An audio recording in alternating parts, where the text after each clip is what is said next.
Hey there, Ryan here with the Feel Good Lab, and I just want to hop on, record a really quick video to explain to you our new food inflammation tests. And what we're talking about is this guy right here. This is something that we just launched at the Feel Good Lab about a month ago, but we actually have experience with this test for the past decade. And we've been using these labs at our family-owned pharmacy and functional medicine practice and had the opportunity to test hundreds of different patients. And so I myself actually will look at my results in a little bit, but I actually got my results back in January of 2017. And what I was able to implement off of those results has really been life-changing for me. And we'll talk a little bit about that. But before we get into it, what is the food inflammation test? So what we're looking at here is what foods in our individual personal body are causing inflammation.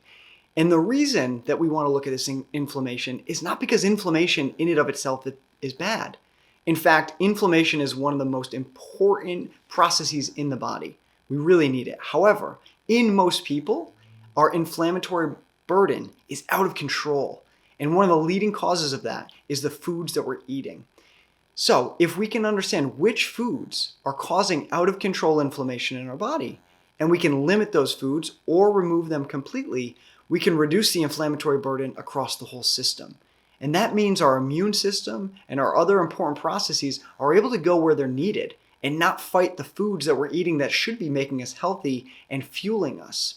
So here's the big difference between our food inflammation test and what you'll find out there in the market, typically under what's called a food sensitivity test.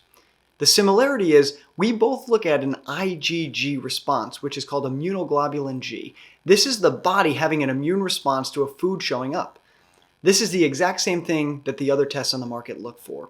What's different with ours is we also look at what's called complement protein C3d. And we want to make sure both of those things are present in order for a food to show up on the test. Here's why that's important to you. When we only look at the IgG response, oftentimes that's just telling us that a food was present in the body and the body did something about it. But it doesn't necessarily mean it's bad. And the other issue with that is that's a single signal, that's a tongue twister. And what that means is there's a chance for false positives, foods showing up on your food sensitivity test that you may not need to cut out. The reason is because it's only looking at that one thing. So by looking at the complement protein plus the IgG response, our accuracy goes up to 95% because you need to have both of those things present. But this is what's more important than that. Instead of just looking at the sensitivity portion as if there was an immune response, the complement protein means that the body had an inflammatory reaction that was between 10 and 1,000-fold higher than when complement protein is not present.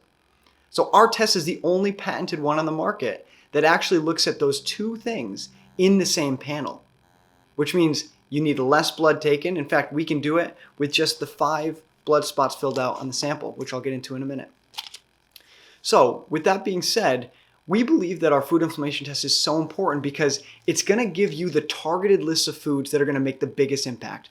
We know it's really hard if we were going to tell you that you have 30 foods that you need to look at and potentially limit or cut out. Instead, oftentimes people that take our 132 food panel will only see 3 to 5 foods pop up. And it means it's much more manageable.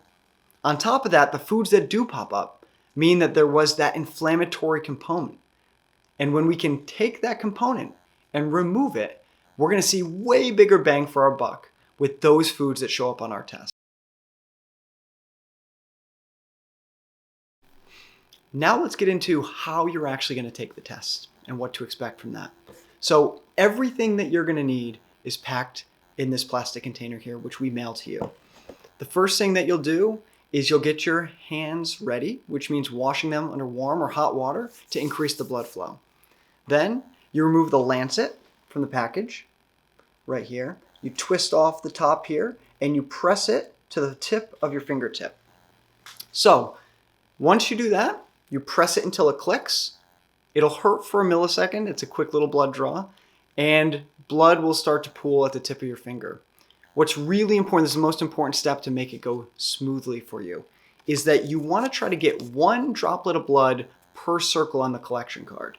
So if you see the collection card here, each one of these we're going to want to fill in. And so the way that you're able to get enough blood for a single drop is you really need to let that blood pool into a drop and almost let it drop on its own. You want the droplet to be hanging down, and you really don't want to be pressing your finger to the paper. One single droplet should be enough to fill the circle enough. It doesn't need to be 100% complete, but if you get a really good droplet, it should spread out and get very close to the edge. So once you do that, you fill all 5 of these up.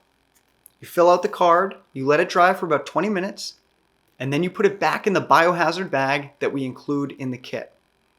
Once that's complete, you sign the paperwork, and you put all of those contents into the return envelope that has the pre-address and is pre-stamped.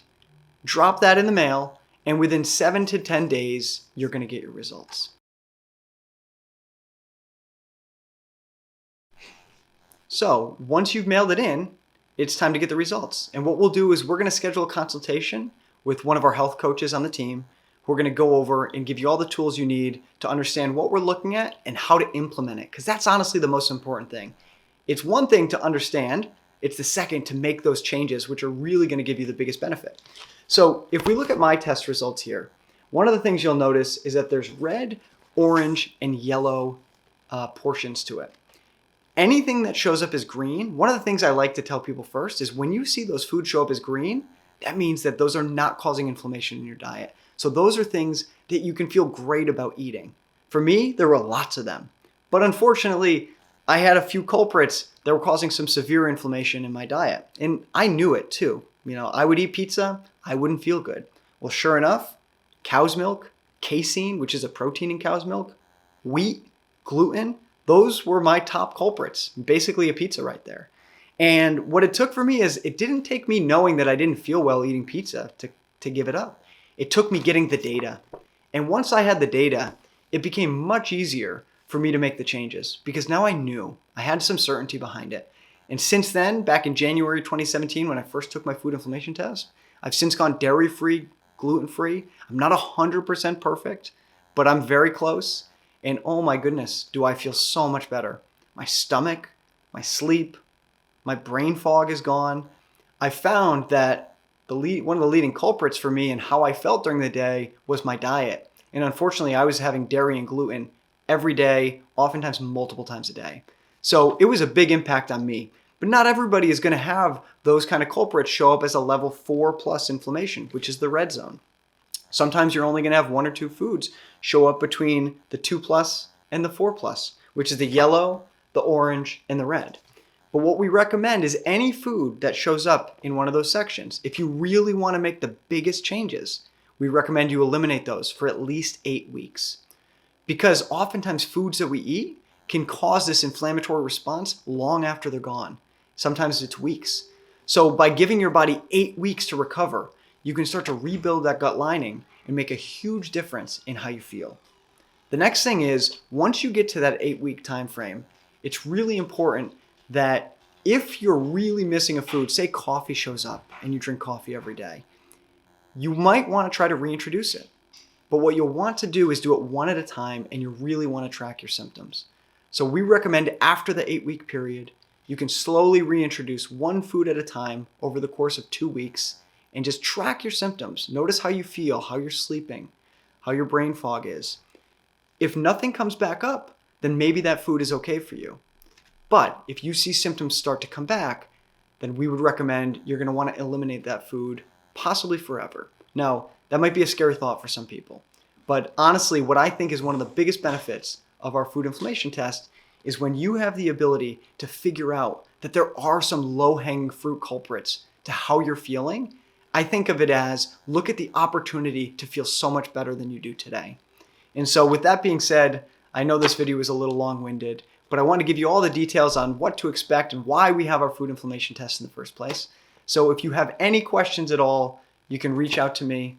My name is Ryan again at the Feel Good Lab, and I look forward to working with you. Best in health.